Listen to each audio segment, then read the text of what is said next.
técnicas, ya vamos a iniciar con la clase. Que te digan los compañeros ahí si se escucha bien.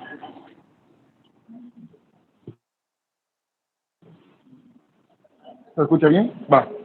Entonces, bueno, me presento. Es mi primera clase con ustedes, ¿verdad? Soy el doctor Aguilar. Ya nos habían presentado anteriormente y vamos a estar juntos con lo que es farmacología 1, ¿verdad? ¿Qué espero del grupo? Bueno, espero que la mayoría, o por lo menos, había una situación que me decían había una situación que me decían mis maestros, me dijera ahorita, póngales una nota, a todos les pongo 10, a toditos, ¿sí? Y ya pasan la materia. Y ustedes depende que ese 10 se mantenga durante todo el ciclo, ¿verdad? Depende única y exclusivamente de ustedes que ese 10 se dependa todo el ciclo. Bueno, para fines, a ir un poquito rapidito porque ya nos agarró el tiempo, ¿verdad? Ya prácticamente perdimos 55 minutos y vamos a iniciar con lo que es la clase. La clase de ahora es farmacocinética y farmacodinámica, dosificación racional y evolución en el tiempo de la acción del fármaco. Son dos temas bastante bonitos los que me tocaron, tanto este como el que vamos a ver en la semana pasada, la semana que viene, si no me recuerdo, que es farmacogenia. Tiene bastante relación. Uno es de cómo los fármacos, cuando estamos hablando de farmacocinética, es, creo yo, que ya más o menos leyeron ustedes, es la forma que el fármaco trata de llegar a un punto clave en el organismo, ¿sí? De la forma que el fármaco llega hasta el sitio de acción. Y la farmacodinámica es lo que el cuerpo, ¿sí? O lo que el fármaco hace en los receptores. Entonces tenemos ahí el objetivo, ¿verdad? El objetivo de esta, no sé si...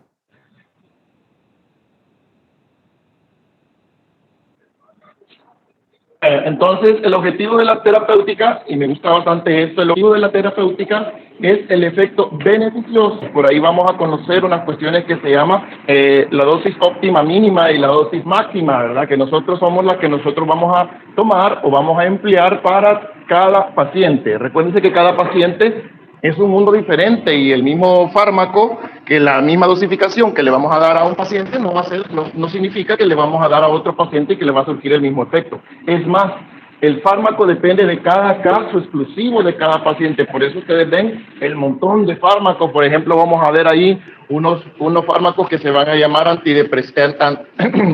antihipertensivos, que hay un montón de familias de antihipertensivos y dentro de ese montón de familias hay un montón de fármacos porque cada uno de ellos es bastante específico para lo que nosotros queremos lograr al paciente. Por eso es que uno de los objetivos es el beneficio deseado para el paciente. Recuérdense que como médico, como futuro médico, lo primero que tenemos que hacer es la prevención, ¿sí? Ya sé, la prevención, que a ustedes que les gusta comer los taquis con Coca-Cola en la mañana, ¿verdad? Que comen de desayuno, andan con la epigastralgia, bueno, ni modo, ¿verdad? Hay que darles fármacos, hay que darle un inhibidor de la bomba de protones, con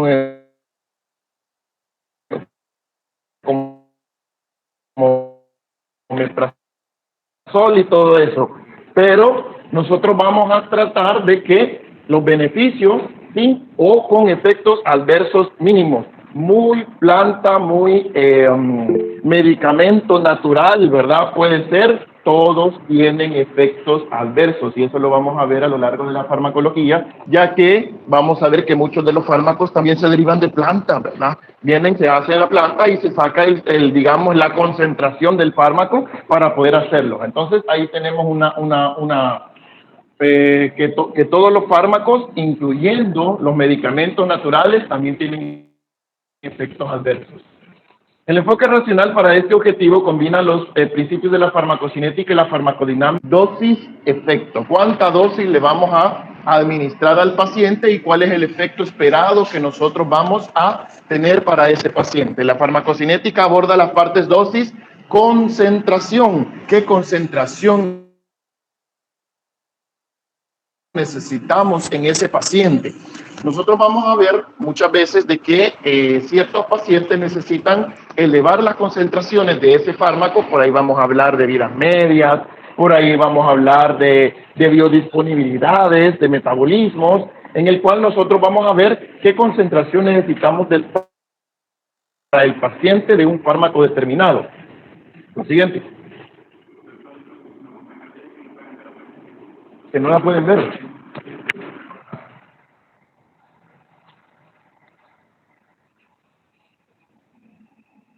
¿De verdad que no está en la presentación? ¿Qué pasó?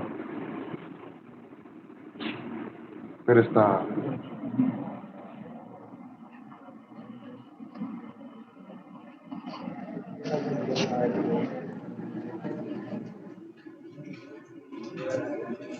Pero, pero que no se supone que ya estaba...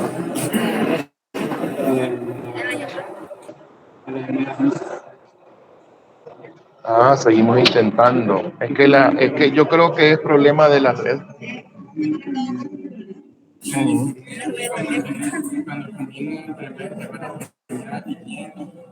Ah, pues aquí voy, me voy a quedar. Mismo. Aquí me voy a quedar. Quitarle el sonido a la computadora, porque si no, no, que habla aquí se escucha la vida.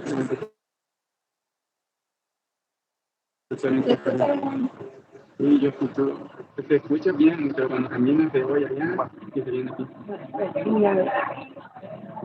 ¿Perdón?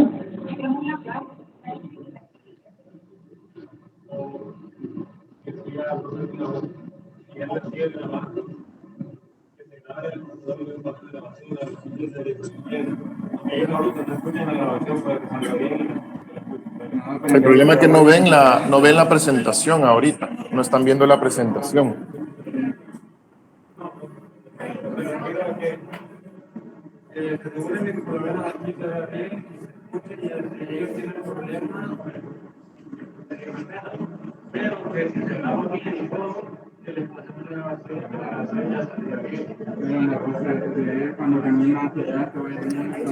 Bueno, ahí sí.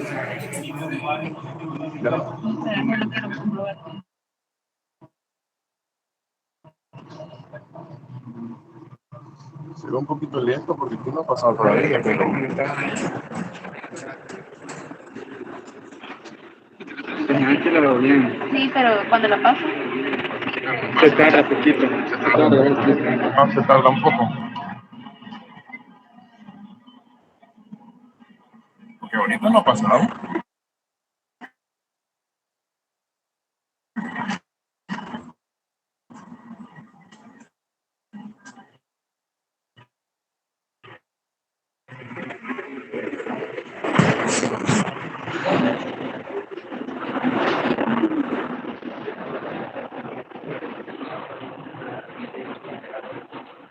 Está bien, así.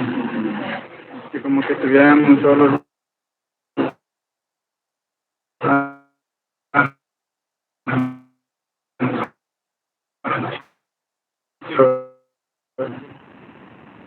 El teléfono, porque cuando camina, es que se...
Hable con Ani. Ah, pues decirle que no me manden mensaje porque me están mandando.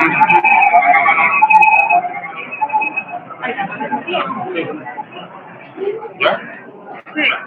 Pero va a aprovechar. Solo quiero desactivar el sonido de aquí.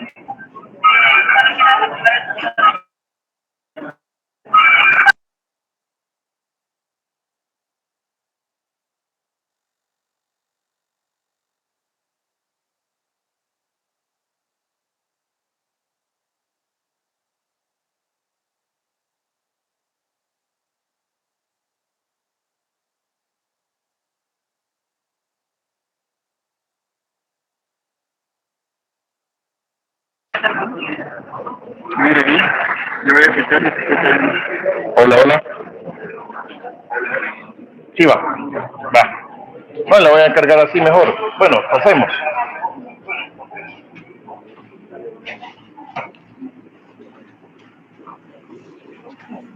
Dosis y concentración.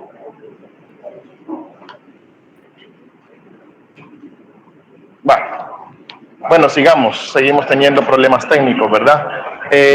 Los conceptos farmacodinámicos y respuesta de la sensibilidad máxima determinan la magnitud del efecto de la concentración particular. Entonces, nosotros vamos a tener los conceptos farmacodinámicos que vamos a ir a ver. Hay 4 grandes grupos de efectos que vamos a conocer más adelante y eso nos va a servir mucho. A la computadora.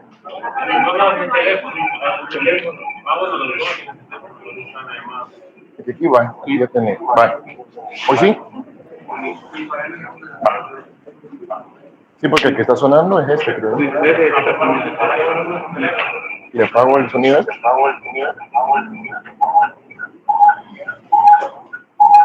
Sí, porque se oye bastante.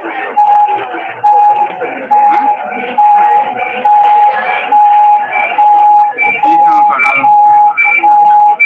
Ajá.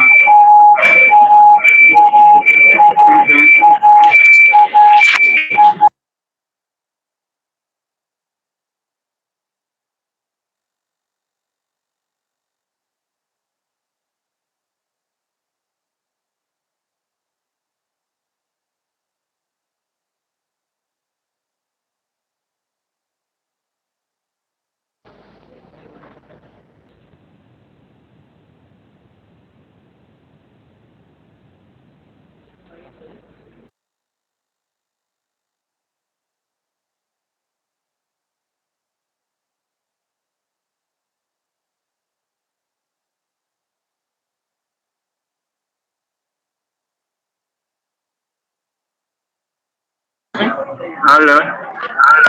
Hola, hola. Bueno, sigamos, ¿verdad? Sigamos con la siguiente.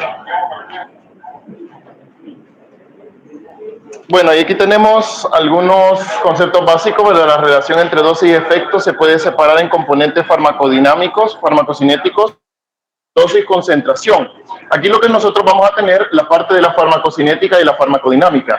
Nosotros vamos a ver la dosis que vamos a administrar del medicamento. Esto es algo bien general. Nosotros ponemos un fármaco X y vamos a tener primero la vía de administración, o sea, lo que vamos a administrar, ya sea inyectado, oral, subcutáneo, qué sé yo, epidural, ¿verdad? Hay un montón de formas de ver la administración.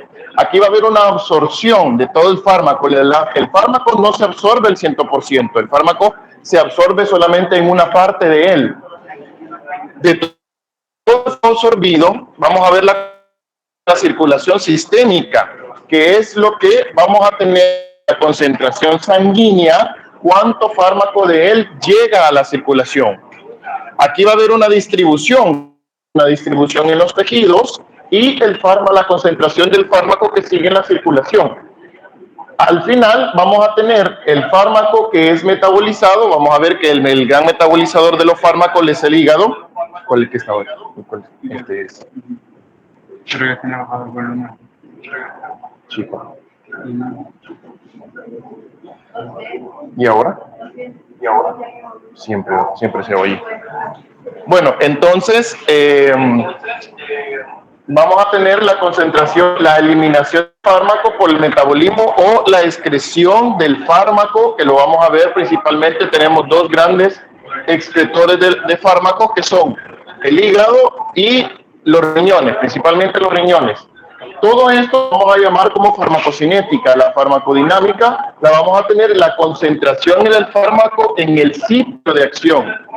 La concentración del fármaco que nosotros vamos a tener, ese poquito de fármaco que logró llegar al sitio donde tenía que hacer el efecto, va a tener una concentración y vamos a tener un farmacológico, lo que el fármaco trata de hacerle a los receptores, donde vamos a tratar de cambiar esos receptores o esas secreciones para mejorar la condición del paciente. Respuesta clínica que puede depender de dos cosas. Uno, toxicidad. La otra, la eficacia. Si ustedes se pasan de fármacos, por ejemplo, si ustedes se pasan de la cantidad de fármacos que le pueden administrar a un paciente, entonces van a tener una toxicidad. Y si la dosificación que ustedes tienen allí, o la dosificación de la administración, va a ser un fármaco, una dosificación efectiva. Este cuadro, si ustedes se fijaron, es bastante grande, ¿verdad? No se preocupen, solo lo tienen que aprender para el parcial, ¿sí? Nada más, está fácil, ¿verdad? Entonces, aquí nosotros vamos a tener de algunos, ¿verdad? Aquí tenemos algunos, nada más, digamos, de los principales, digámoslo así. Vamos a disponibilidad oral, ¿sí? O sea, el porcentaje del fármaco que nosotros vamos a absorber. Tenemos la excreción urinaria, o sea, el porcentaje de fármaco que se va a excretar por la orina, lo acabo de mencionar. El gran excretor del sistema de todo nuestro cuerpo es los riñones, son los riñones. Vamos a tener el límite en plasma, o sea, la concentración del fármaco que nosotros vamos a buscar a nivel plasmático. Tenemos la depuración, que la depuración no es más que la tasa de eliminación, o sea, la cantidad de fármaco que se elimina por hora, ¿sí? Para que me comprendan, el volumen de distribución, que es la cantidad de concentración en factores de volumen, la vida media, que es la cantidad de fármacos, la concentración del fármaco y la forma en que el fármaco va a llegar. Si ustedes ponen, por ejemplo, va a haber una concentración, va a haber una meseta, y a esto le vamos a llamar vida media, o sea, es la cantidad de horas que nosotros vamos a tener del fármaco en el sistema para que empiece a caer a un 50%. Cosas que no comprendan, me levantan la mano, ¿verdad? La concentración blanco, o sea, la cantidad de fármaco que nosotros vamos a tener que va a llegar al sitio de acción, y al final la concentración tóxica. ¿Cuánto de fármaco tenemos que meterle o administrarle al paciente para hacer un problema de toxicidad en el paciente? ¿Sí? ¿Qué pasó? Solo estamos conectando todo. ¿Se puede explicar si quieres la pongo otra vez atrás? No, pues hola. Vaya, entonces vamos a empezar. Yo creo que ya más o menos saben los conceptos, ¿verdad? Farmacocinética. Uy. Vaya, ahí está. La farmacocinética, la dosis no será idónea para todos los pacientes. Y es lo que les decía yo al principio. La dosis no va a ser idónea para todos los pacientes porque cada paciente es diferente. El fármaco la misma acetaminofén que ocupa la compañera no significa que le va a caer bien al compañero. No sé si me explico. Cada persona, cada paciente que ustedes vean, siempre va a tener un problema, y cada persona es un mundo diferente. Por lo tanto, vamos a tener, por ejemplo, los procesos fisiológicos. Los procesos fisiológicos que nosotros vamos a tener es la cantidad de excreción del fármaco por los riñones, la distribución. Por ejemplo, si nosotros le administramos un fármaco a la compañera, ¿cómo te llamas? ¿Cómo te llamas? ¿Sí? Tatiana, ¿verdad? Si nosotros le administramos a nuestra compañera Tatiana un fármaco, no es lo mismo que le vayamos a poner el mismo fármaco o que lo vayamos a tener al compañero, ¿cómo te llamas? Diego, ¿verdad? Sí, porque la masa muscular, porque la masa magra, porque la grasa, porque el tamaño, ¿verdad? Imagínense los órganos, entonces va a ser bien diferente incluso para los compañeros que tengan los mismos procesos fisiológicos. ¿O creen que la excreción renal de Diego, me dijiste, ¿verdad?, va a ser el mismo que de Tatiana? ¿Sí o no? Sí, va a ser el mismo. Sí, nosotros tenemos el mismo filtrado glomerular. Lo que va a cambiar es la cantidad de masa que tenemos, porque Diego tiene más sangre que Tatiana, ¿verdad? Que Tatiana, ¿sí o no? Sí, hablemos de unos 6 litros y unos 1,5 litros, digámoslo, ¿verdad? Sí, me explico. La grasa, la grasita, porque algunos fármacos se concentran en la grasa, no es lo mismo de Diego que de Tatiana. ¿Me explico? Entonces, todo paciente va a tener el mismo proceso. También otro factor lo vamos a encontrar en los procesos patológicos, perdón. ¿Por qué patológicos? No es lo mismo que nosotros estemos administrando un fármaco a un paciente que tiene una faringoamigdalitis, por ejemplo, una cipota, casi como ustedes de 22 años, o un cipote como yo de 25, a que tengan un paciente con insuficiencia renal, ¿sí? O un paciente con insuficiencia hepática, ¿sí? O un paciente con insuficiencia cardíaca. Todos los procesos patológicos, todos los procesos patológicos que nosotros vamos a tener van a afectar directamente la condición en que vamos a administrar un fármaco, y no tanto la administración, sino que distribución, eliminación, biotransformación, etcétera, etcétera, etcétera. También tenemos parámetros farmacológicos, ¿verdad? Así como tenemos la de los pacientes, o sea, los propios, tenemos factores, parámetros farmacológicos. Los dos parámetros farmacológicos básicos son el volumen de distribución, la medida del espacio aparente en el cuerpo disponible para contener el fármaco. Es lo que mencionaba con los dos ejemplos, ¿verdad?, de los compañeros. La masa muscular, la masa grasa, la cantidad de sangre que tiene cada uno de ustedes va a diferir, y eso va a hacer que el fármaco no sea completamente igual para una persona y otra. Por ahí tenía yo una experiencia, vamos a irnos rapidito, ¿verdad? Una experiencia de 2 viejitos. Cuando yo trabajaba en un hospital, vino una viejita, los 2 viejitos, y el viejito chocado, ¿verdad? Chocado el viejito, ¿verdad? Y nosotros va de meterle líquido, y como era un viejito no le podíamos meter tampoco el montón. La cuestión que para fines prácticos volvimos a historiar la paciente, volvimos a estudiar a historiar la esposa, y nos damos cuenta de que el señor había tenido un dolor en el pecho, y como la señora era hipertensa, le dio una pastilla de la hipertensión para hipertensión al abuelito, o sea, al esposo, y lo hipotensó. Entonces, todos estos factores, a grosso modo se los explico, todos estos factores son bien complicados para determinar la efectividad que va a tener el fármaco con cada paciente que nosotros vayamos a tener, si dan consulta o a nivel hospitalario, más los que salgan aquí de usiólogos, ¿verdad? Los que les gusta estar en UCI. Es bien complicado, y todo esto lo tienen que ver bien. La depuración o la medida de la capacidad del cuerpo para eliminar el fármaco. Esto tiene que ver mucho con el tipo de fármaco, pero también con la patología que nosotros vayamos a tener. Por ejemplo, ¿verdad? Se está oyendo, ¿verdad?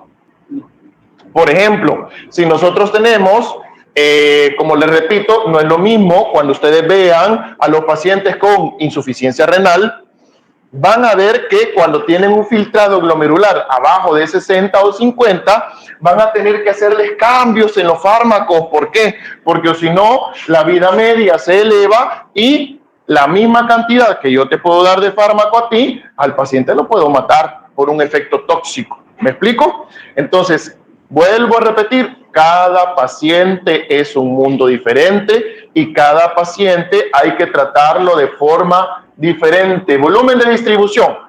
El volumen de distribución, o B, relacionado con la cantidad del fármaco en el cuerpo y la concentración del fármaco en sangre en plasma. El volumen de distribución, olvidémonos de la administración. Ustedes saben que las vías de administración son bastantes, no sé si ya se las explicaron, ¿verdad? Administración intravenosa, que es de las más fáciles, ¿verdad? Intravenosa, intramuscular, oral, rectal, sublingual, epidural, ¿qué más? Subcutánea, ¿qué más? Tópica, ocular, ótica, etcétera, etcétera. Hay un montón de vías de administración que nosotros vamos a tener, pero el volumen de distribución es la cantidad de fármaco en el cuerpo y la concentración del fármaco en sangre o plasma. Nosotros vamos a tener una medida que ve en la cantidad de fármaco en el cuerpo y la concentración entre la concentración del fármaco en ese. Y nosotros vamos a sacar el volumen de distribución. Para los que creyeron que se iban a salvar de las matemáticas, estamos fregados, ¿verdad? ¿Sí? Estamos fregados. Entonces, aquí nosotros tenemos el volumen de distribución. Entonces, ¿se comprende el volumen de distribución? ¿Sí? Porque nos vamos a ir un poquito rapidito. El volumen de distribución lo vamos a tener, por ejemplo, como la cantidad de sangre. Esta es la sangre que tenemos y la aplicación de un fármaco. ¿Qué va a pasar? La concentración del fármaco, por estar en un espacio cerrado, no va a tener ningún tipo de movimiento. Entonces la concentración se va a mantener lineal, ¿sí? Se va a mantener lineal. ¿Qué pasa con el ejemplo B? Bueno, nosotros administramos un fármaco, pero tiene una forma de eliminación, pero también tiene un flujo de sangre extra continuo. Entonces, la concentración que nosotros demos de un fármaco va a tener un pico y de ahí la concentración se va a disminuir con la medida de tiempo. Depende de cada fármaco y cómo se elimine, va a ser el tiempo que el fármaco se va a mantener en la sangre. Por eso la vida media es cuando las concentraciones plasmáticas de fármaco han caído a la mitad. Por eso ustedes tienen, por ejemplo, que la amoxicilina se da cada 8 horas. Por eso tienen que la ciprofloxacina se da cada 12 horas. Por eso tienen ustedes que la irbesartán se puede dar una cada 12 horas, una cada día. Por eso tienen que la fluconazol se puede poner se puede administrar una vez a la semana. Y así van a tener cantidades de fármacos que varían, depende de esto, ¿verdad? De la concentración que nosotros demos al fármaco, de la eliminación que va a tener el fármaco y del flujo sanguíneo constante que va a tener el cuerpo. Entonces vamos a tener que la concentración va a disminuir a medida que recorre el tiempo. Pueden ser minutos, así como la adrenalina, pueden ser horas, así como la amoxicilina, pueden ser semanas, así como el fluconazol, o incluso hay fármacos que pueden durar meses, ¿verdad? Tenemos el ejemplo C. El ejemplo C, nosotros tenemos la misma administración de fármaco, tenemos la sangre, pero hay un volumen extravascular. Esto es para algunos fármacos que no solo se tienen que mantener. Recuérdense que los fármacos no solo se tienen que mantener en sangre, también tienen que llegar al sitio de acción. Y como ustedes ya saben, y por eso no se los voy a explicar, ¿verdad? Cuando nosotros tenemos el volumen extravascular, llega al tercer espacio, al espacio intersticial, y ahí llega al líquido intracelular. Y es allí, muchas veces, en los receptores de cada célula, donde va a ejercer su acción. Entonces, entre más masa, entre más grande, entre más tenga menos concentración del fármaco, todo esto va a variar y va a producir un pico de nuevo, pero la concentración va a variar. Puede que se contenga. ¿Por qué?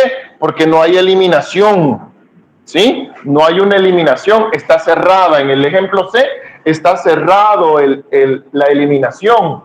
Entonces, cuidado, ¿verdad? Es lo que le pasa a los pacientes con insuficiencia renal. Las concentraciones elevadas se mantienen y puede causar una toxicidad. Y el ejemplo D también es lo mismo, pero aquí sí hay una eliminación, ¿verdad? Eliminación. Entonces, ahí también tiene que es bastante parecido al ejemplo B. También tenemos nosotros un pico y una concentración, una disminución en la concentración, pero que va a ir por un poquito de más tiempo, ¿verdad? No va a ser tan vertiginoso. ¿Me comprenden estos conceptos, verdad? ¿Sí? ¿No hay problema? Bueno, el volumen de distribución puede definirse con respecto a la sangre, ¿sí? El plasma o el agua. Entonces tenemos ahí los tres tipos de espacio, ¿sí? Extravascular e intravascular. Recuérdense que el extravascular también se divide en intersticial e intracelular. Entonces, todos estos líquidos que nosotros vamos a tener va a subrayar o va a diferir en las concentraciones que nosotros vamos a tener de los fármacos, ¿sí? En las concentraciones. Va a depender mucho de la sangre, del líquido intravascular, pero también va a depender mucho del agua, el líquido extravascular. ¿Qué porcentaje de agua tenemos nosotros? Ajá, anatomía básica, ¿verdad? ¿Quién les dio anatomía? No voy a hablar con el docente. ¿Quién les dio anatomía? Anatomía básica, porcentaje de agua en nosotros. ¿Cuánto? 75, mucho. 65 aproximadamente, ¿verdad? O sea, 65% de nuestro peso, alguien que pesa 100 libras, por ejemplo, yo creo que por ahí voy viendo, quien puede pesar 100 libras, 65 libras son agua, ¿verdad? Líquido, ahí van todos los líquidos, obviamente. El volumen de distribución con frecuencia excede cualquier volumen físico en el cuerpo porque es el volumen aparentemente necesario para contener de forma homogénea la cantidad de fármaco en la concentración que se encuentra en la sangre, el plasma o el agua. O sea, el volumen de distribución es toda la concentración del fármaco donde va a llegar en el líquido, ¿sí? El volumen de distribución es dónde va a llegar o dónde se va a distribuir el fármaco. ¿Para dónde va a ir? ¿Para dónde va a llegar? ¿Dónde va a estar exactamente? ¿Dónde se puede concentrar? Hay fármacos que se concentran en la grasa, por ejemplo. Lo van a ver más adelante. Hay fármacos que se concentran en el líquido sinovial. Hay fármacos que se concentran en otros lugares. Entonces, todo eso lo vamos a llamar volumen de distribución. Y aquí tenemos volumen de distribución físico, ¿verdad? Dependiendo de el volumen por kilogramo de peso corporal. Aquí tenemos, por ejemplo, el comportamiento, los comportamientos y el volumen. Tenemos por ahí el agua corporal, que es de 0.6 litros aproximadamente. Hay pequeñas moléculas como de etanol. El etanol, recuérdense que es el alcohol que ustedes consumen, ¿verdad? Todos los fines de semana. Ya los veo por allá. ¿Por dónde? Como yo no visito los antros. Por allá el cocoliche dicen, va. Agua extracelular, ¿sí? Agua extracelular es toda la que tenemos fuera de las células. Por ahí pueden haber moléculas solubles de gentamicina. Gentamicina es un antibiótico que nosotros vamos a tener. El plasma sanguíneo, moléculas grandes, por ejemplo, anticuerpos. Fisiología básica, ¿verdad? Los anticuerpos son las proteínas que van a producir los linfocitos para captar más rápidamente los virus y las bacterias. Pero también tenemos grasa, porque también es un volumen, la grasa es un volumen. Entre más volumen grasoso, por ejemplo, hablando del etanol, entre más grasa tenga el cuerpo, le va a pegar menos, ¿verdad? Sí, así de fácil, ¿sí? Entonces tenemos una grasa que es de 0.2 a 0.35 litros por kilogramo de peso. Ahí también pueden haber moléculas de diazepam. Y en los huesos que pueden haber ciertos iones, por ejemplo, el plomo y el fluoruro. Entonces, todos esos vamos a tener como volumen de distribución, no solo líquidos, también pueden haber sólidos. No se preocupen, terminamos a las 3. Tienen clase después. ¿A qué horas tienen clase? No podemos tirar hasta las 5. Depuración. Vaya, ahorita vamos a hablar de la depuración, la forma como el cuerpo trata de eliminar el fármaco. Eso lo vamos a llamar como depuración. Ahí va a haber una tasa de depuración también, ¿verdad? Los conceptos de depuración del fármaco son similares a los conceptos de depuración de la fisiología renal. ¿sí? Si ustedes se acuerdan por ahí, la fisiología renal, cuando el riñón, la unidad funcional del riñón es la nefrona. La nefrona, pues ahí tenemos la cápsula de Bowman, la nefrona, los túbulos contorneados proximales, las ascendente y descendente de Henle, los túbulos contorneados distales, los colectores, de ahí siguen los cálices menores, los cálices mayores, cosas que ya saben todos ustedes, ¿verdad? De memoria, pero no los pongo a que me los expliquen, porque yo sé que lo saben de memoria. Entonces tenemos ahí la fisiología renal. La tasa de filtración glomerular es la cantidad de líquido que nosotros tendríamos que expulsar de orina por hora, ¿sí? Por ahí tiene que ver mucho con los diuréticos. Cuando veamos el otro ciclo diuréticos, es bien importante la tasa de filtración glomerular. ¿Por qué? Porque nosotros vamos a ver que la cantidad de líquido que nosotros tenemos que ir a orinar cada hora al baño tiene mucho que ver con el aumento que van a producir los diuréticos en la tasa de filtración glomerular. Entonces tenemos que la depuración de un fármaco es el factor que predecide la tasa de eliminación en relación con la concentración del fármaco. Si el paciente tiene alguna condición donde no orina más u orina menos, va a afectar directamente la concentración del fármaco, va a afectar directamente la concentración del fármaco. Un paciente con insuficiencia renal que no puede orinar, las concentraciones del fármaco se van a disparar. Pero si hay una condición, una sobrehidratación, por ejemplo, o una hiperhidrosis donde el paciente está orinando y orinando y orinando, también va a afectar la concentración del fármaco, y todos vamos a llamarlo como tasa de eliminación, ¿sí? Donde la depuración del fármaco lo vamos a dividir entre la tasa de eliminación y la concentración del fármaco en plasma.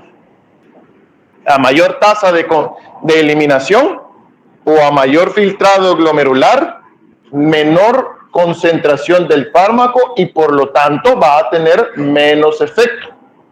A menor tasa de concentración o de eliminación, va a tener una mayor concentración y por lo tanto puede tener un efecto incluso adverso.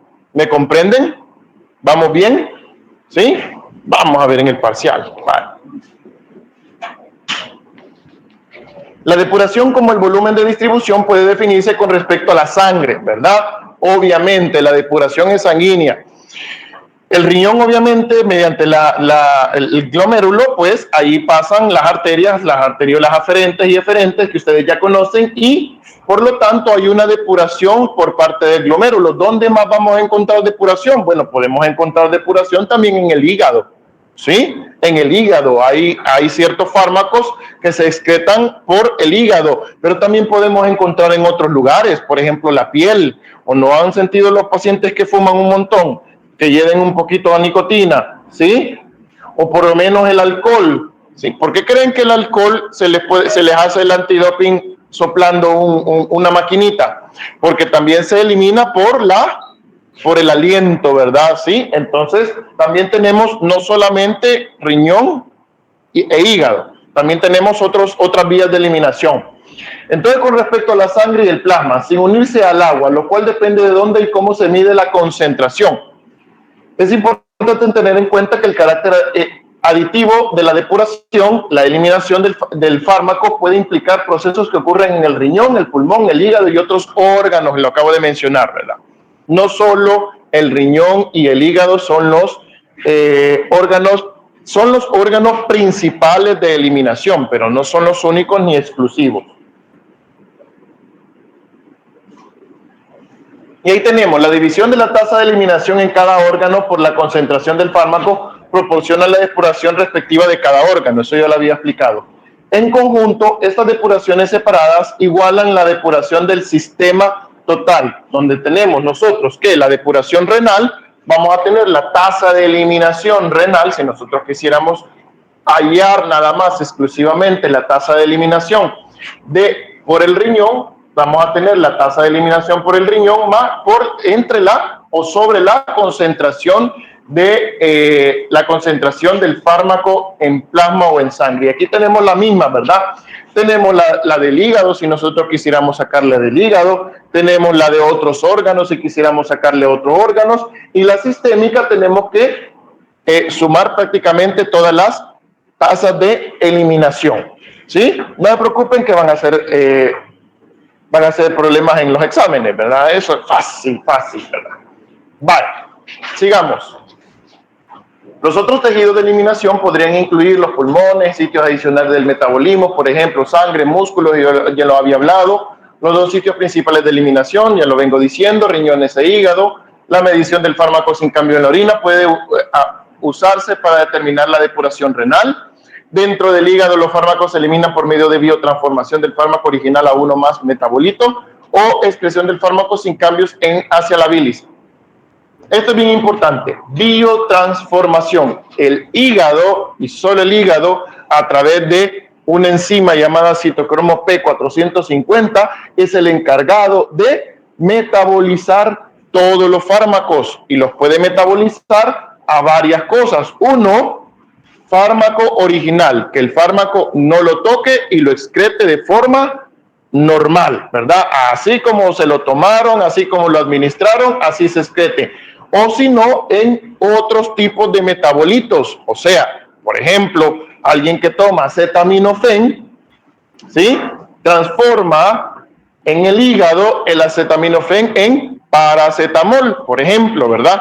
Y el paracetamol es el que produce el efecto deseado que nosotros tenemos antipirético. Pero también pueden haber metabolitos tóxicos y eso es parte de la toxicidad de los fármacos. ¿Me comprenden? Entonces, el hígado es el encargado de biotransformar las moléculas del fármaco y hay parte que se va a excretar, uno, de forma sin cambios, o sea, solo lo va a dejar pasar, o también lo va a biotransformar y utilizarlo o volverlo tóxico mediante otros metabolitos. Me están cantando, ¿verdad? Que yo los veo muy callados. Va. Y la tasa de la eliminación del fármaco directamente proporcional a la concentración. Entonces la tasa del fármaco es la concentración del fármaco por la tasa de eliminación, ¿sí? Cuando la eliminación es directamente proporcional a C, o sea, la concentración del fármaco, esto se llama eliminación de primer orden. Cuando el fármaco pasa al hígado, tenemos una depuración de primer paso. La depuración de primer paso, principalmente cuando es de forma oral, ¿verdad? Tiene que llegar, acuérdense que por anatomía, ¿verdad? Pasa por el esófago, llega al estómago, el vaciamiento gástrico se hace aproximadamente a las 2 horas, pasa al intestino, el intestino lo absorbe, ¿sí? Por las venas van al hígado, el hígado se encarga de biotransformar el fármaco y allí se da el primer cambio. Eso se conoce como metabolismo de primer paso, ¿verdad? Principalmente de forma oral. Allí se pierde parte de la concentración del fármaco. Por eso, aunque es la más, digamos, la no conveniente, al contrario, es la más inconveniente, la oral, ¿sí? Porque tiene un metabolismo de primer paso que se pierde la gran mayoría de fármaco, aparte de la distribución y todo eso que te acabo de mencionar. Pero se prefiere porque el paciente lo puede llevar a la casa, ¿sí? Se prefiere porque es más barata. No te vas a estar inyectando, por ejemplo, levofloxacina todos los días por 7 días, porque cada frasco de levofloxacina, para que sepan ustedes, valen como 35 pesos, ¿sí?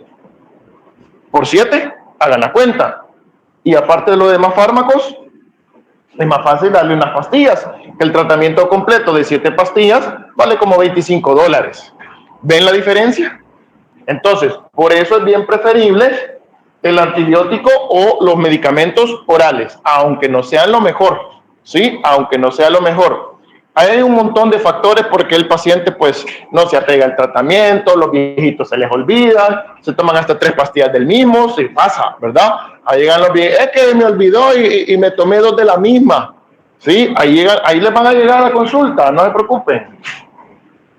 La eliminación limitada por la capacidad. Para los fármacos que muestran la eliminación limitada por la capacidad, por ejemplo, fenitoína y etanol, la depuración no permanece constante, sino que varía de acuerdo con la concentración del fármaco que se alcanza. Hay fármacos que dependen mucho de la concentración que nosotros vamos a tener en sangre.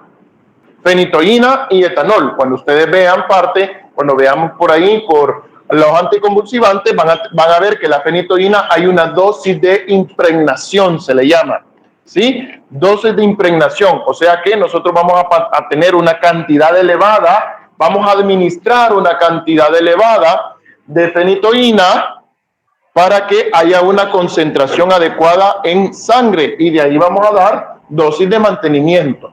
A eso se refieren cuando ustedes empinan la botella ya por el cucoliche, ¿verdad? Y me invitan. Entonces,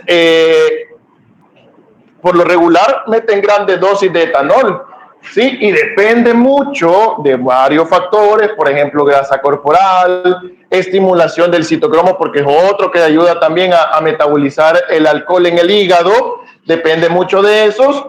Van a ver quienes que con 3 cervezas ya están hablando lo que no deben, ¿sí? Y hay otros que echan 10 y andan tranquilos. ¿Me explico? ¿Sí? Entonces, todo eso y la cantidad de etanol que ustedes ingieren. No es lo mismo tomarse una cerveza cada hora que empinarse 5 en una hora. ¿Cómo creen que van a terminar? ¿Me explico? Entonces, dosis de impregnación. Ahí me invitan a la dosis de impregnación de etanol. ¿Ah? Que no se ve la presentación, digamos. Ah, ya se destrabó, mira. Sí. Dale ahí, vamos a seguir por no dar tiempo. La eliminación limitada por la capacidad también se conoce como eliminación de orden mixto, saturable, no lineal, etcétera, etcétera, etcétera. Pero esta la cambié. Ah, no está. Ahí está. Y de Manchester, algo así. Yeah.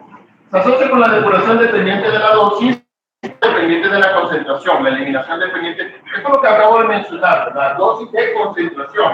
Ejemplo, les acabo de decir, fenitoína, atenolol, que son los dos ejemplos más fáciles que tenemos. Claro, hay un montón de fármacos que tienen dosis de concentración, no son solo estos. Cuando ustedes, a quienes les gustan el área hospitalaria, que les guste trabajar en hospitales, se van a dar cuenta que hay bastantes fármacos que tienen dosis de concentración, no solo son los únicos. La eliminación depende del flujo. En contraste con la eliminación del fármaco limitado por la capacidad, algunos fármacos son depurados con facilidad por el órgano de eliminación. Entonces, a cualquier concentración clínicamente realista del fármaco, la mayor parte de este en la sangre que perfunde el órgano se eliminará de su primer paso a través de este último. ¿Qué significa? Muchos fármacos son fácilmente eliminables. Hay fármacos que no. Depende mucho de la concentración del fármaco que tenemos, pero también depende mucho de la biomolécula del fármaco, ¿sí? Hay fármacos, por eso vuelvo a los ejemplos anteriores, como hay fármacos que se dan 4 veces al día, como por ejemplo la acetaminofén, que la vida media es bien corta, hay fármacos que se tienen que dar hasta 1 vez a la semana, como el caso del antimicótico fluconazol. ¿Por qué? Porque aparte de la concentración o de la molécula que puede ser, que puede haber una concentración bastante elevada, también puede pasar que el fármaco en sí sea difícil de depurar. Ahí van a haber fármacos que se van a depurar con facilidad, por ejemplo el alcohol, ¿sí? Volvemos al ejemplo del alcohol, no es porque a mí me guste, sino que volvemos al ejemplo del alcohol, ¿sí? Entonces, ¿qué pasa con el alcohol? Ustedes se emborracharon, fueron una noche de jerga, ¿verdad? Se echaron unas 15 cada uno y amanecieron con el gran dolor de cabeza.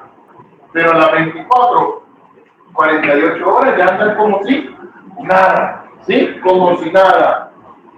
¿Cuál es el problema? De otros fármacos. De los fármacos, muchas veces las concentraciones se van a mantener por días. Por ejemplo, si ustedes se recuerdan, hay anticonceptivos inyectados de 3 meses. ¿Por qué? Porque la vida media es de 3 meses. La carga y la concentración son difícilmente depurables y la concentración aumenta bastante, ¿sí? Entonces, ¿qué es lo que pasa? Por eso es que cada 3 meses tienen que estarse poniendo los anticonceptivos, ¿sí? Porque tienen cargas bastante elevadas, concentraciones bastante elevadas y muchas veces también son difíciles porque los anticonceptivos orales se concentran en la grasa. Son difíciles de eliminar. Disculpe, a donde tenía la llamada, que se perdió. ¿Se perdió la llamada? No la encuentro. No tienes conexión, dice. Sí, está sin conexión. Pero aquí tengo conexión yo. Ajá.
Yo diría que ahí lo dejaras. No, es que la cuestión es cuando se le va el internet al teléfono y pues deja de preguntar. Chévere. No.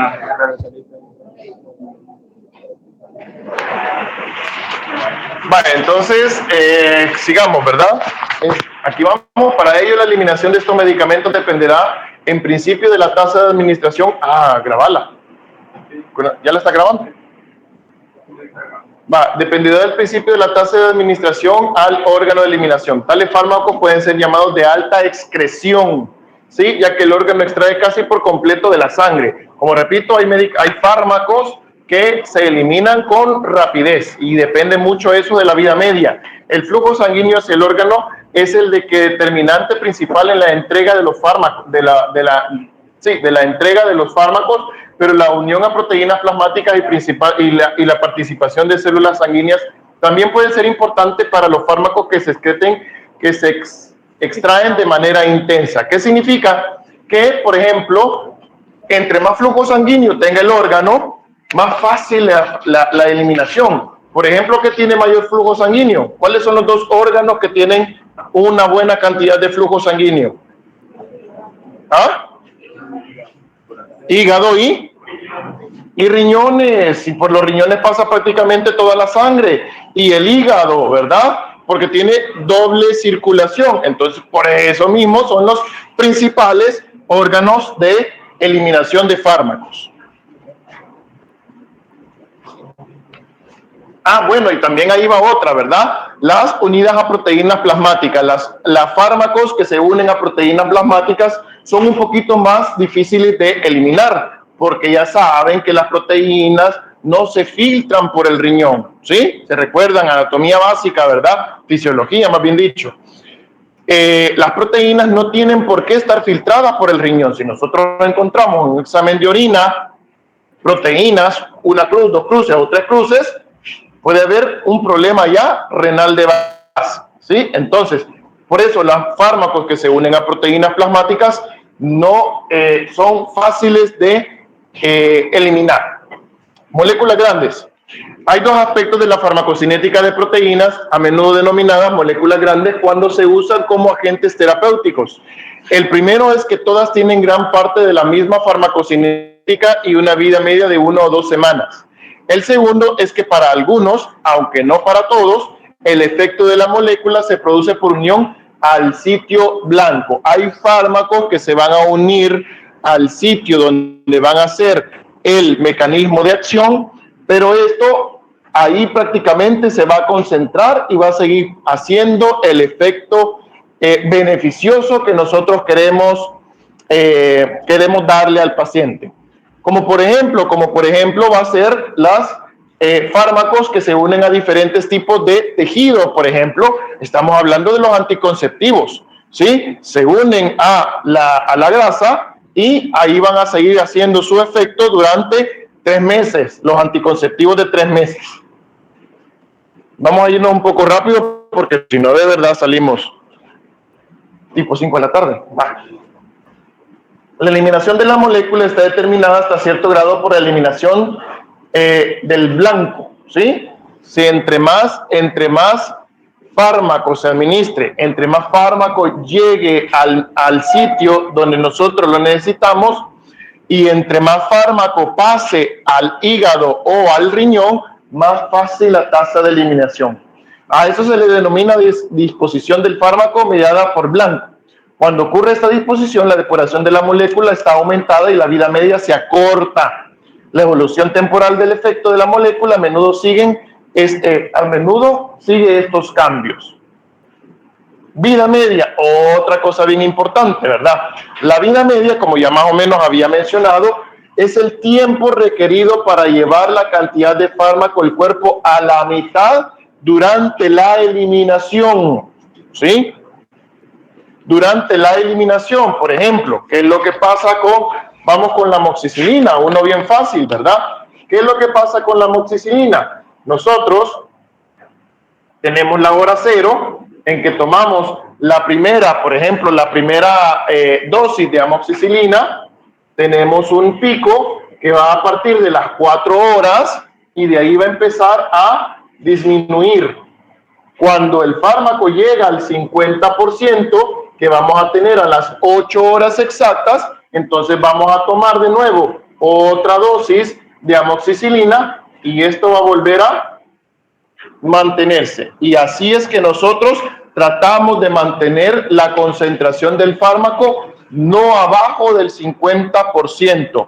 ¿Qué pasa cuando, por ejemplo, al paciente se le olvidó el fármaco? Se le olvidó, por ejemplo, tomarse la amoxicilina. Yo les digo a mis pacientes en forma de broma, ustedes no vayan a hablar con lenguaje técnico con pacientes que miren la vida media cuando la concentración se eleva en la distribución de la sangre. No, ¿verdad? Se le van a quedar en la luna. Ustedes bájense a su léxico, a su nivel educacional. No sean tan burdos de hablar bien técnico en un paciente, más un paciente de campo que les va a andar entendiendo, ¿verdad? Entonces, ¿cómo les digo yo a mis pacientes? Mire, usted es como que tenga las bacterias, le pegue una cachetada, vos sos, y los deje, vaya, hoy te voy a dar de comidita para que te repongas, ¿sí? Así es como les digo yo cuando a ellos no siguen los tratamientos o las horas adecuadas. Hay fármacos que necesitan precisamente de horas adecuadas para mantener la vida media, ¿sí? La vida media, porque si no, la concentración del fármaco baja y el efecto disminuye. ¿Qué pasa con los anticonceptivos orales? Cuando los anticonceptivos orales se toman, ustedes se lo toman diariamente, las mujeres, ¿verdad? Se lo toman diariamente. ¿Qué es lo que pasa? Híjole, se me olvidó un día. ¿Qué pasó? ¿Se la pueden tomar? Sí, porque las concentraciones van bajando. Pero como es de diario, las concentraciones bajan a las 12 horas. O sea que tenemos una vida media de 24 horas aproximadamente. ¿Se le olvidó 2 días? Sí, tómate la tercera, pero vas a tener que utilizar métodos de barrera, porque las concentraciones del fármaco disminuyeron abajo de la mitad. Entonces ya hay probabilidad que quede panzona, ¿verdad? ¿Sí? Entonces, cuidado, ya veo que están anotando varias. Vale. En el caso más simple y el más útil es el diseño de regímenes de dosificación del fármaco en el cuerpo. Pueden considerarse como un solo compartimento de un tamaño igual a un volumen de distribución. Y seguimos con los volúmenes de distribución. La vida media va a depender mucho también de la distribución que nosotros vayamos, tanto de la concentración como de la distribución que nosotros vayamos a tener del fármaco. Y ahí tenemos la evolución temporal del fármaco en el cuerpo, depende tanto del volumen de distribución como de la depuración. Entonces vamos a tener una vida media con una constante de 0.7 por el volumen entre la depuración del fármaco, ¿sí? Entonces, bastantes cosas importantes. Debido a que la eliminación del fármaco puede describirse mediante un proceso exponencial, el tiempo necesario para duplicar la disminución puede mantenerse proporcional al logaritmo natural de 2. ¿Qué significa? Que para que nosotros podamos mantener las concentraciones adecuadas del fármaco, tenemos que pensar en cómo o en dónde se va a eliminar, qué tan rápido se va a eliminar el fármaco, por dónde se va a eliminar, perdón. Y los factores que mencioné al principio, no es lo mismo la tasa de eliminación del fármaco de un paciente renal a la tasa de eliminación de un paciente que está prácticamente normal. No es lo mismo la tasa de eliminación del fármaco de un paciente cardíaco, ¿sí?, con una insuficiencia cardíaca terminal, que un fármaco con un paciente que llega por una faringoamigdalitis de su edad, ¿verdad? Entonces son diferentes cada uno de nosotros. La constante 0.7 en la ecuación es una aproximación del logaritmo natural de 2. La vida media es útil porque indica el tiempo requerido para alcanzar el 50% del estado de equilibrio, eso ya les había mencionado, ¿verdad? O disminuir al 50% las condiciones en dicho estado, después de un cambio en la tasa de administración del fármaco, ¿sí? Ya lo había explicado. Necesitamos la vida media para saber cuánto va a caer la concentración de fármaco en el cuerpo, y depende de eso vamos a dar la siguiente dosis. Por eso hay fármacos, si ustedes se van a dar cuenta y se los van a tener que aprender, que hay fármacos que se dan cada 6 horas, hay fármacos que se dan cada 4 horas, pero también hay fármacos que se dan 2 veces al día, una vez al día, cada semana, ¿sí?, cada mes, ¿verdad? Entonces todo ese tipo de fármacos vamos a tener. Y aquí nosotros podemos ver el tiempo, la semivida o la vida media que nosotros vamos a tener del fármaco. Tenemos las concentraciones en el plasma que nosotros vamos a tener de una cantidad de X de fármaco y los porcentajes de la acumulación y la eliminación. Si ustedes se fijan, la tasa de eliminación es inversamente proporcional a la acumulación del fármaco en plasma. ¿Qué significa? Cuando nosotros administramos, por ejemplo, un fármaco X, la vida media va a depender de la tasa de eliminación. La concentración va a aumentar, pero la tasa de eliminación también va a aumentar del fármaco, con lo que se va el fármaco a eliminar. Entre más concentrado, entre más acumulación del fármaco hay, mayor va a ser la eliminación, porque el cuerpo por naturaleza va a tratar de eliminar lo que no es suyo, ¿sí? Sea fármaco, sea sea trasplantes de órganos, sea guacha procesada que le mete al cuerpo, lo que estaba que medio oí la doctora que estaba hablando. Hoy sí desayuné bien. ¿Y qué desayunaste? Taquis y coca, ¿verdad? ¿Sí? Con todas esas cochinadas que le meten ustedes al cuerpo, el cuerpo va a tratar de eliminar todo eso, porque es algo que no necesita, ¿sí? Es algo que no le confiere ningún aporte. Los estados de enfermedad podemos tardarnos una media hora más, diría yo, ¿verdad? Vamos a irnos un poquito rápido, porque también el hambre apremia. Vale, los estados de enfermedad pueden afectar ambos parámetros farmacocinéticos primarios y fisiológicamente relacionados, el volumen de distribución y la depuración. Esto ya lo había mencionado, ¿verdad? Cualquier persona con una enfermedad X, nosotros vamos a tener que va a cambiar los parámetros farmacocinéticos del fármaco. El cambio de vida, un cambio en la vida media por lo común no refleja un cambio en la eliminación del fármaco. Por lo regular, la vida media se va a tratar de mantener del fármaco, independientemente de su eliminación. Puede haber una eliminación mayor del fármaco, pero la vida media de los metabolitos que van a quedar en sangre va a ser prácticamente la misma. ¿Qué es lo que va a disminuir? La concentración del fármaco, la que estamos hablando de otra cosa diferente. Por ejemplo, los pacientes con insuficiencia renal crónica han disminuido la depuración renal de la digoxina y disminuido los volúmenes de distribución en el aumento de la vida media de este medicamento. No es tan alto como podría esperarse con base a los cambios de la función renal. ¿Qué significa? Ciertos fármacos, aunque la eliminación del fármaco se ha disminuido con el caso de la insuficiencia renal crónica, ¿sí? Porque hay una disminución. Acuérdense que un paciente con insuficiencia renal crónica, estadio 3 o 4, por lo regular ya casi no orinan. Entonces no hay una depuración adecuada, pero la vida media se va a mantener del fármaco. ¿Qué es lo que va a aumentar? La concentración, o sea, la concentración se va a mantener por más tiempo y ahí es donde viene la toxicidad del fármaco. La disminución del volumen de distribución se debe a la reducción de la masa renal, del músculo esquelético y de la consiguiente disminución de la unión tisular de digoxina a la bomba sodio-potasio ATPasa. Acumulación del fármaco. Hoy vamos a hablar de acumulación del fármaco. Siempre que las dosis del fármaco se repitan, este se acumula en el cuerpo hasta que se suspenda la dosificación. Por eso, ustedes cuando se están tomando, por muy acetaminofén que se tomen, hay una acumulación del fármaco en el organismo. Siempre hay un poquito que va a seguir haciendo un efecto, aunque sea mínimo, por un periodo de tiempo más largo. Digamos, la vida media del acetaminofén o el paracetamol es cada 6 horas. ¿Qué es lo que va a pasar? Cada 6 horas ustedes tienen que estarse tomando un acetaminofén para bajarse la fiebre. Se les quitó la fiebre, dejaron de tomarse el acetaminofén, pero no significa que a las 6 horas va a detenerse la acción del acetaminofén. La acción puede seguir durante mucho tiempo, por ejemplo horas o un par de días, mientras la eliminación de todos los metabolitos del acetaminofén se eliminan por completo, aunque sea mínima, pero va a tener una eliminación casi por completo.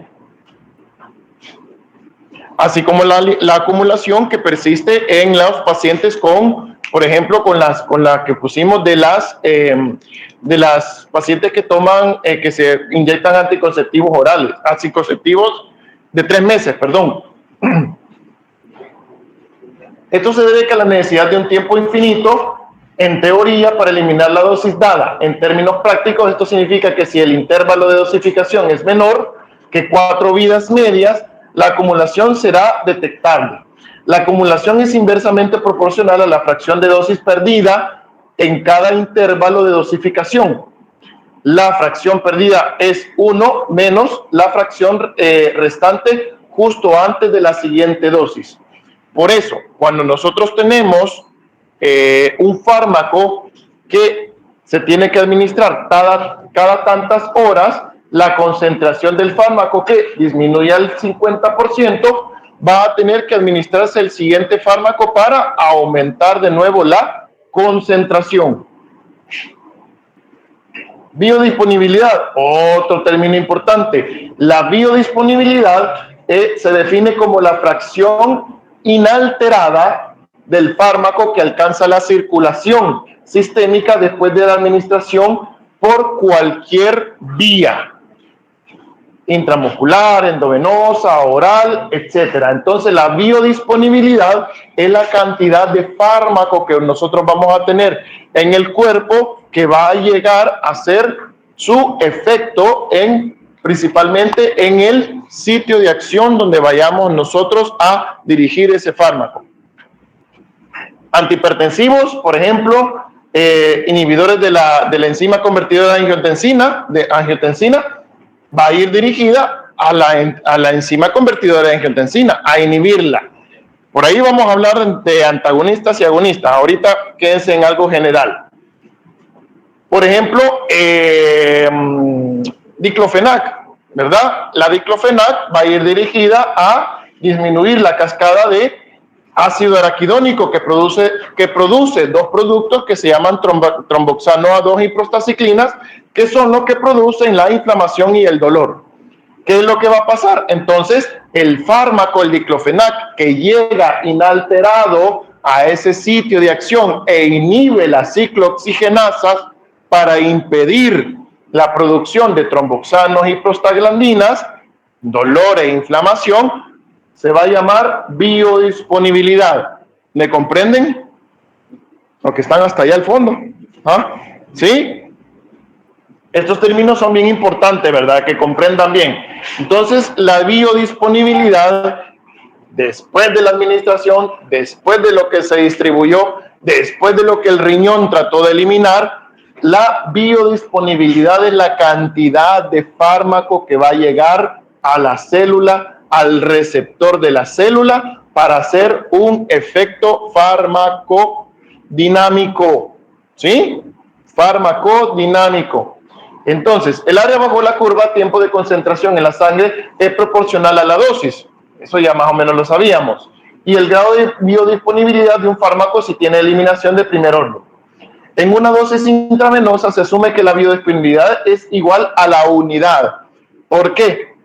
¿Por qué es igual a la unidad la biodisponibilidad de vía intravenosa? Porque no tiene un metabolismo de primer paso. Ustedes ponen un fármaco directamente a la vena y no hay un metabolismo por el hígado. Se va directamente al torrente sanguíneo. Diferente cuando ustedes tienen una biodisponibilidad por vía oral. ¿Qué pasa? Se la toman, se va al estómago, el estómago al intestino, el intestino al hígado, el hígado hay una depuración de primer paso y de ahí lo que queda se va para la circulación sistémica por la vena porta. ¿Sí? Entonces, vuelvo a repetir, la biodisponibilidad es la cantidad de fármaco que queda que va a ejercer el mecanismo de acción.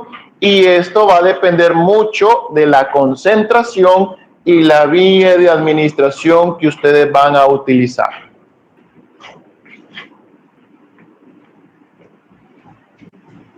No está rápida esta cosa. El fármaco es un fármaco, en un fármaco administrado por vía oral, la biodisponibilidad puede ser inferior al 100%.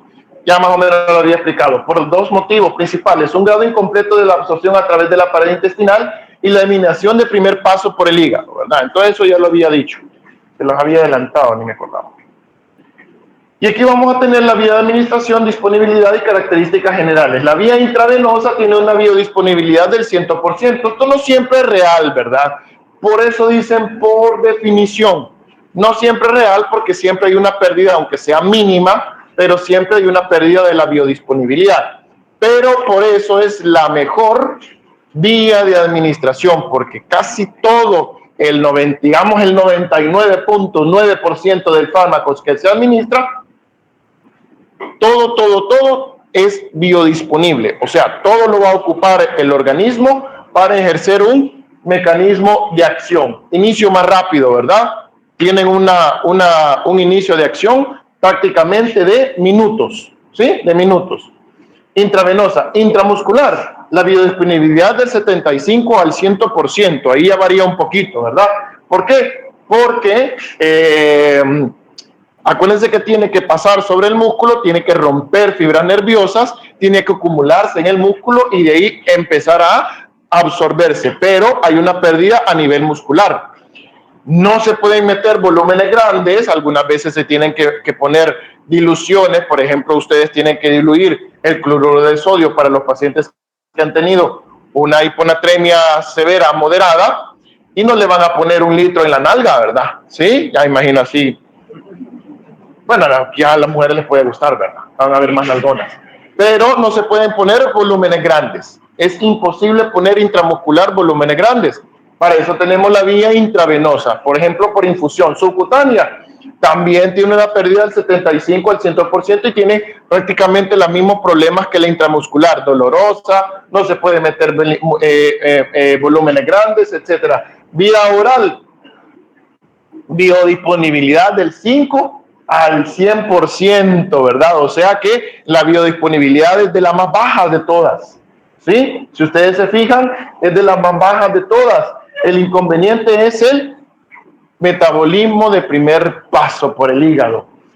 La vía rectal del 30 al 100, esto depende mucho de la cantidad de arterias que ustedes se supone que tendría que ser normal. Por anatomía tendríamos que tener toda la misma cantidad de arterias, pero siempre hay una pequeña diferencia, ¿verdad? Entonces por eso hay una biodisponibilidad menor. Nuevo, va, la pantalla. Inhalación del 5 al 100%, otra que es bien mala, pero aquí hay un detalle. La vía inhalada, la idea es de que sea tópica, ¿sí?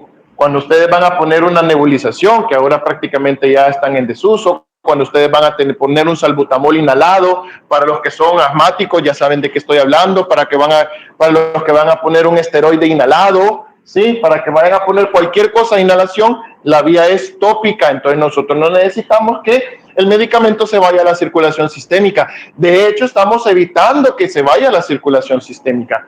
Entonces, por eso la biodisponibilidad es del 5 al 100% y la transdérmica del 80 al 100% y lo mismo, ¿verdad? Muy lenta, dolorosa, no se pueden meter volúmenes grandes, etc. Aquí tenemos de nuevo la concentración del fármaco en sangre. Ahí tenemos que es la concentración del fármaco completamente disponible. En este caso tenemos la disponibilidad del fármaco, que si ustedes se fijan en un pequeño cuadrito, ¿verdad? La biodisponibilidad de A, que es la mitad, que lo vamos a ver acá, y el fármaco completamente disponible, pero una proporción a la mitad de A, que lo vamos a ver en esta sección, ¿verdad? Entonces ahí tenemos las diferentes biodisponibilidades que nosotros podemos tener dependiendo de cada tipo de fármaco, ¿sí? El grado de absorción. El grado de absorción está determinado por la cantidad de fármaco que ponemos, pero también está determinado por la vía de administración. El grado de absorción de la administración puede ser oral, el fármaco puede absorberse de forma incompleta y en solo un 70%. Desde la vía de administración oral se va perdiendo fármaco para la biodisponibilidad. Desde que ustedes se toman la pastilla, por eso las pastillas, las pastillas tienen una capa entérica, hay muchas que tienen una capa entérica, o sea, no tienen ni sabor, ustedes las ponen y se les ven como una capita plástica, es por eso, ¿verdad? Porque desde ahí se está perdiendo la biodisponibilidad de un fármaco. Esto se debe al principio de la falta de absorción en el intestino. Otros fármacos son muy hidrófilos, por ejemplo el etanol, o muy lípidos, como por ejemplo el aciclovir.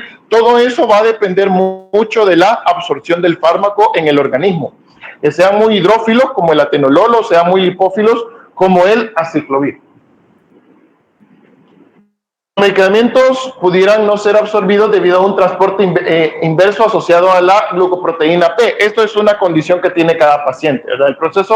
Este proceso bombea activamente el fármaco desde fuera de las células a la pared intestinal hacia el interior de la luz. O sea que en el intestino, en vez de absorber, el intestino lo que hace es repeler prácticamente el fármaco. La inhibición de la glucoproteína P y el metabolismo en la pared intestinal, por ejemplo, jugo de toronja, puede asociarse a un incremento sustancial de la absorción del fármaco. Hay fármacos que se absorben de manera más ávida bajo ciertas condiciones y hay fármacos que no. Por ejemplo, cuando nosotros vayamos a hablar de la inhibición de la bomba de protones, de los fármacos inhibidores de la bomba de protones, como el omeprazol, el esomeprazol y el rabeprazol, tienen que utilizarlo sin comer. ¿Por qué? Porque el ambiente ácido retrasa la absorción del fármaco y hay fármacos que son al revés, se necesitan con las comidas.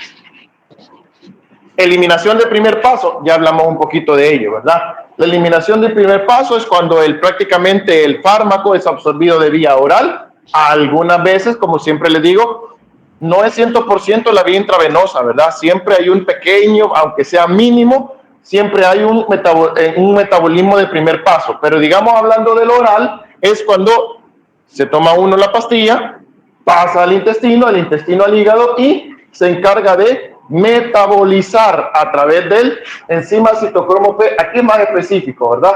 Citocromo P A4, ¿sí? La 450 es bien general, es encima.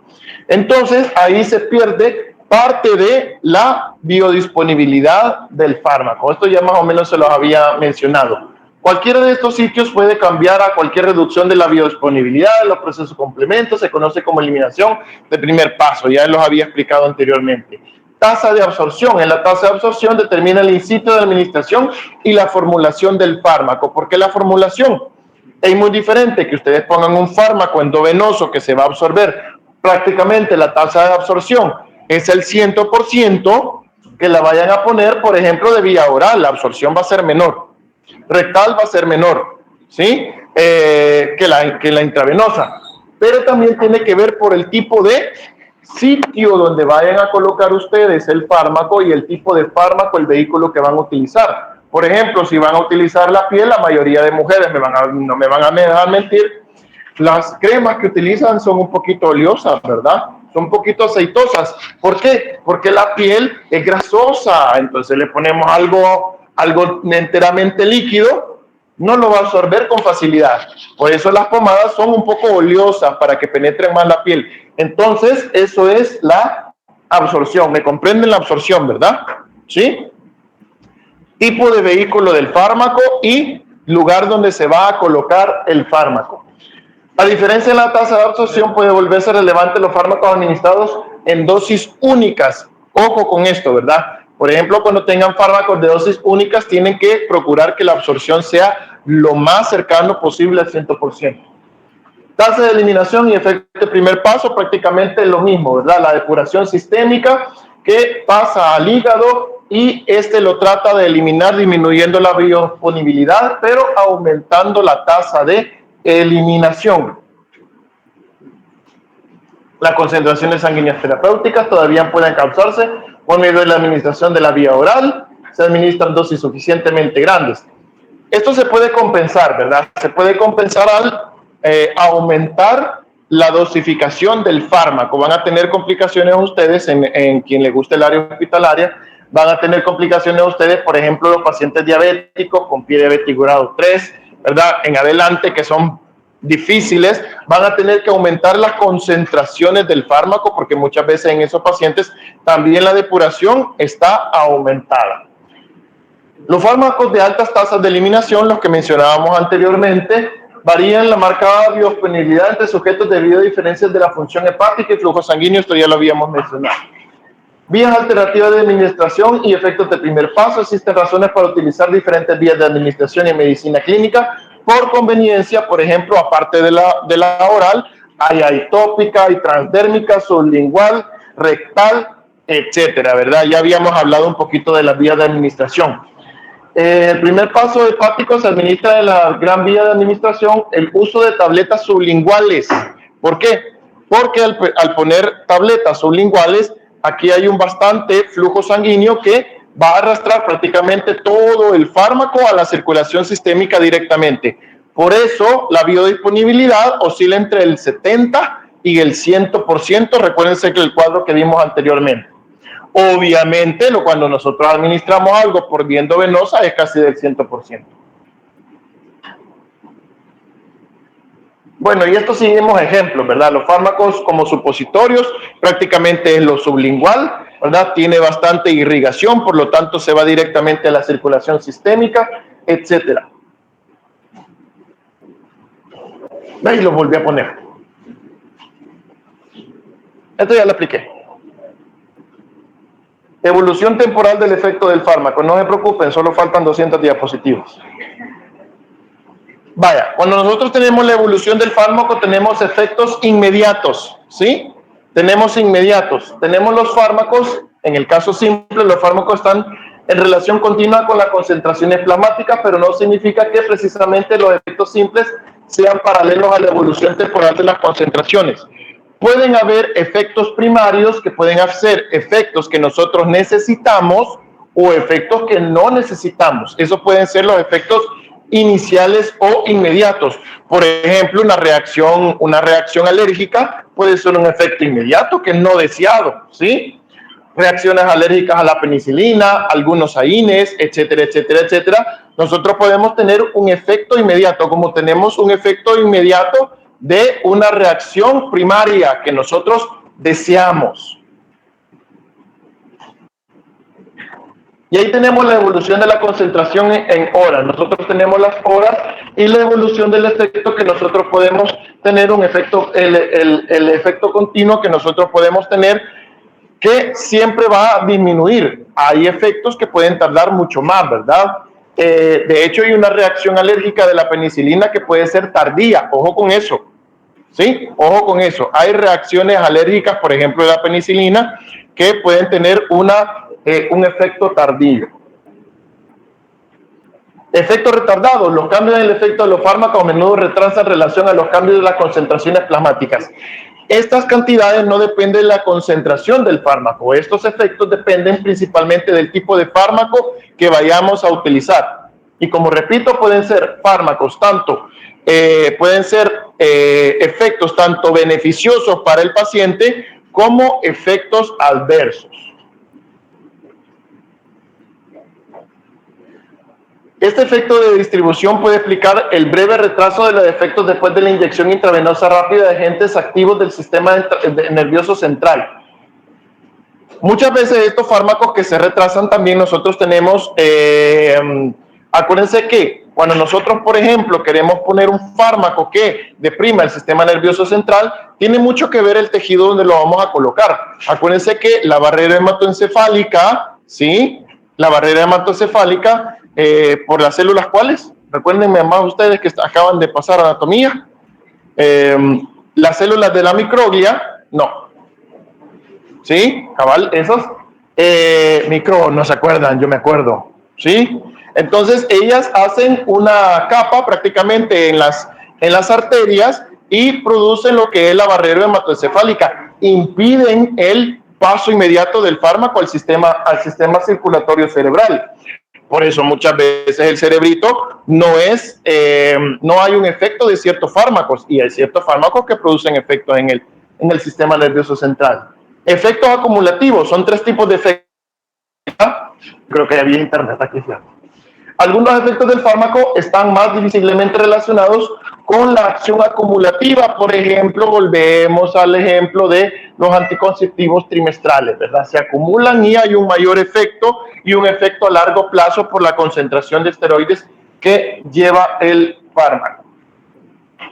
Métodos de la concentración blanco para designar un régimen de dosificación regional.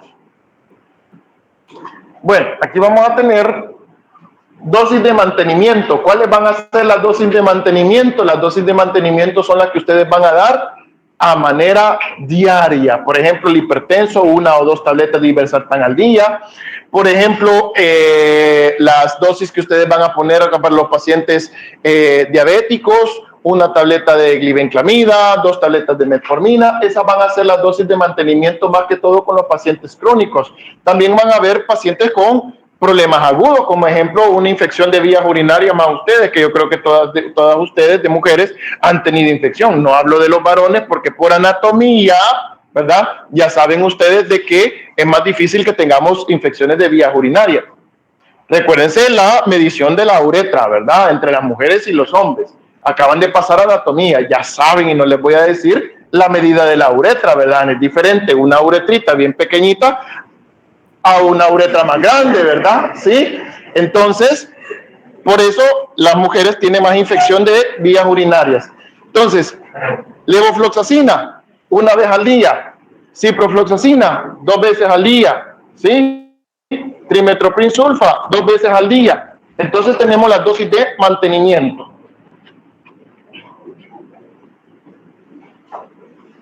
Bueno, esto tiene que ver mucho con la concentración, ¿verdad? Con lo que estamos hablando de la vida media. Si nosotros nos tardamos en las concentraciones, pues entonces nosotros vamos a disminuir la vida media y no se va a acumular como nosotros queremos. Y aquí tenemos el tiempo. Este es casi lo que yo les había puesto aquí, ¿verdad? Las concentraciones plasmáticas y el tiempo en horas con la vida media que nosotros vamos a tener para que la concentración no caiga abajo del 50%, que es lo que nosotros queremos realmente en un fármaco. Dosis de carga, lo que les estaba mencionando de la fenitoína. Van a ver que algunos fármacos necesitan dosis de carga para alcanzar un equilibrio estable, porque hay una absorción de este fármaco por los tejidos. Entonces, nosotros necesitamos muchas veces dosis de carga cuando el tiempo para alcanzar el estado de equilibrio es apreciable. Se requieren la dosis de carga. Un paciente convulsionando, ustedes no van a ponerle una pastillita oral y van a esperar 24 o 48 horas que se les tranquilice las convulsiones. No, ¿qué van a hacer? Van a ponerle una infusión con 200 miligramos, 250 miligramos de fenitoína, dosis de carga. Van a meterle el montón de medios a una concentración estable.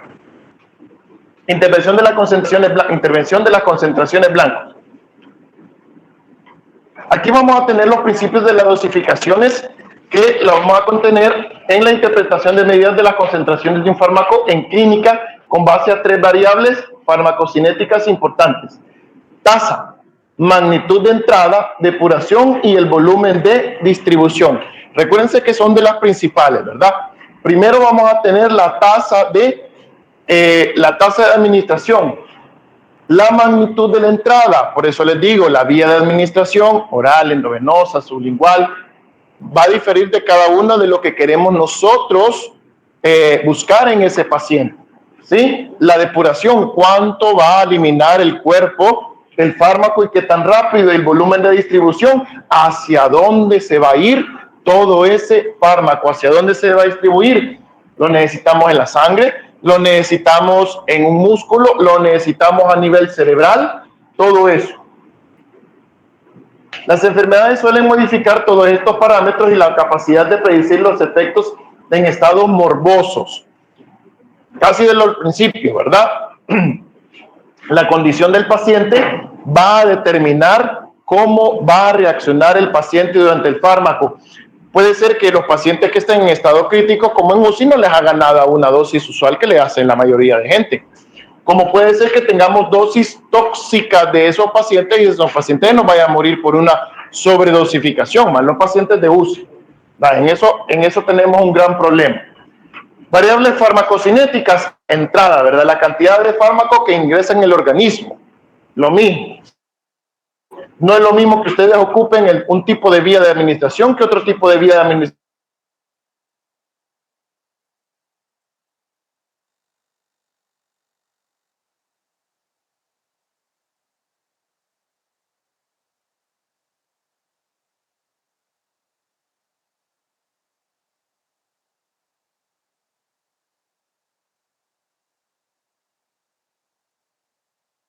Saben administrar los inhaladores, más cuando son muy chiquitos o están muy viejitos, ¿verdad? Los pacientes con EPOC. Depuración, que habíamos hablado, también aquí tiene que ver mucho el paciente, la hidratación, el tipo de alimentación que tiene, etcétera, etcétera, etcétera, que va a ser un indicativo de la función renal. Aquí tenemos que ver la función renal de cada paciente. No es lo mismo tratar a un paciente bebito, no es lo mismo tratar a un adulto, no es lo mismo tratar a un viejito, y máxime si cualquiera de los tres tienen insuficiencia renal. Se van a topar con niños, sí, niños con insuficiencias renales terminales, ¿verdad? Triste ver una niña de 11 años, toda amarillita, toda sequita, que ya se va a morir, triste, pero les va a tocar, ¿verdad? Más lo que les gusta pediatría, ¿verdad? Así que no vayan a pegar la chilla. Volumen de distribución, hacia dónde va a ir distribuido todo el fármaco. No vamos a hablar mucho de eso porque ya más o menos lo habíamos hablado.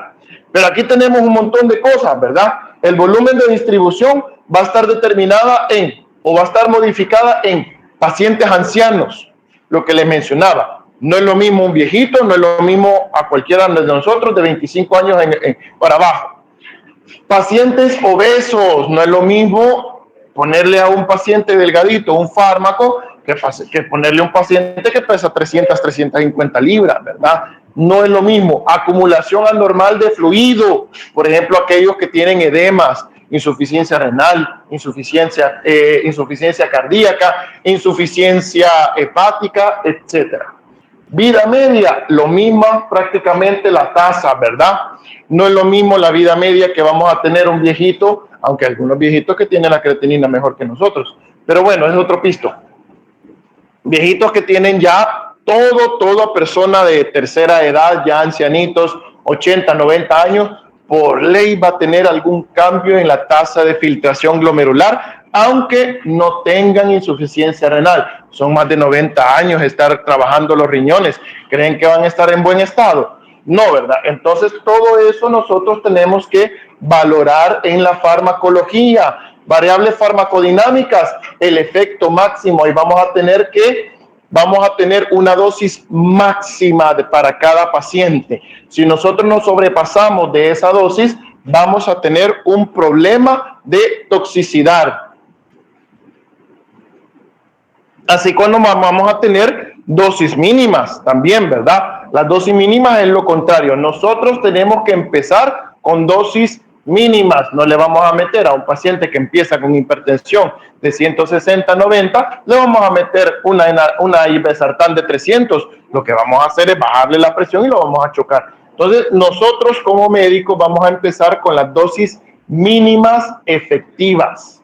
Dosis mínimas efectivas. O sea, lo mínimo que le vamos a dar al paciente de un fármaco para causarle un mecanismo de acción favorable. Sensibilidad. La sensibilidad también, ¿verdad? Depende mucho del órgano blanco en la concentración del fármaco, que refleja la producción del 50% de la capacidad del fármaco en hacer efecto. La sensibilidad depende mucho de cada paciente, ¿sí? Depende mucho de las condiciones de cada paciente y principalmente depende mucho la sensibilidad de la genética. Por eso están los efectos adversos. ¿Cuál es la definición de los efectos adversos? Un efecto anómalo en una concentración normal de fármaco. O sea, yo le doy un acetaminofén al compañero y no le va a pasar nada, pero le voy a dar un acetaminofén a la compañera y se va a escapar a morir por un choque anafiláctico. Reacción adversa, que no es lo mismo efecto adverso, ¿verdad? Tengan la diferencia ahí conocida. Interpretación de los medicamentos de concentración del fármaco. Aquí vamos a tener, bueno, depuración, creo que ya habíamos hablado bastante, la depuración que es importante para la eliminación del fármaco. Ya vamos a terminar, no se preocupen, ¿verdad? ¿Sí? Esto sí, los fármacos que afectan la unión a proteínas plasmáticas incluyen concentración de albúmina. Vamos a tener pacientes con hipoalbuminemia. Estos pacientes también es de tener cuidado con los fármacos. ¿En qué tipo vamos a ver hipoalbuminemia? Por ejemplo, la mayoría de los pacientes con insuficiencia hepática. ¿Sí? Acuérdense que el hígado, por fisiología, son los productores de proteína, principalmente de albúmina. Cuando la albúmina disminuye, hay una pérdida entre la presión hidrostática y coloidosmótica. Creo que no estoy hablando en chino, ¿verdad? Fisiología básica. Y lo que pasa es que todo el plasma de líquido intravascular pasa al espacio intersticial y por eso los pacientes se llenan de agua, se llenan de líquido. Entonces, con las concentraciones de albúmina son importantes. ¿Por qué? Porque muchos fármacos utilizan la albúmina como cotransportadores o como transportadores. Entonces, el problema es que si hay una hipoalbuminemia, puede también haber problemas en las concentraciones plasmáticas del fármaco. Concentración de glucoproteínas ácida alfa 1, también, ¿verdad? Prácticamente todas tenemos la misma situación. Unión a proteínas plasmáticas, unión a glóbulos rojos. Hay fármacos que se unen a glóbulos rojos, ¿sí? Ojo, ¿verdad? Con eso, hay fármacos que se unen a glóbulos rojos. Si no, no tomáramos la hemoglobina glucosilada para los pacientes diabéticos, que también ahí se acumula el azúcar. Y la historial de dosificación, cuidado, ¿verdad? Ustedes tienen que tener una dosificación esencial para obtener el máxima potencia del fármaco en un paciente determinado y ustedes tienen que historiar bien al paciente, algo que van a conocer el otro año, primeramente Dios, que se llama anamnesis, ¿sí? Que es la valoración y la dosificación del historial del paciente. No es lo mismo un paciente que está tomando un fármaco al que está tomando 5 fármacos o 4 fármacos o 6 fármacos. ¿Sí? No es lo mismo uno que está tomando warfarina o uno que está tomando acetaminofén. Entonces, el historial de dosificación y del tipo de fármaco que está utilizando también es importante para la dosificación. Así rapidito, niños, creo que ahí tenemos, no sé si tienen alguna pregunta. Cualquier duda, háganmela saber. Cualquier duda, háganmela saber por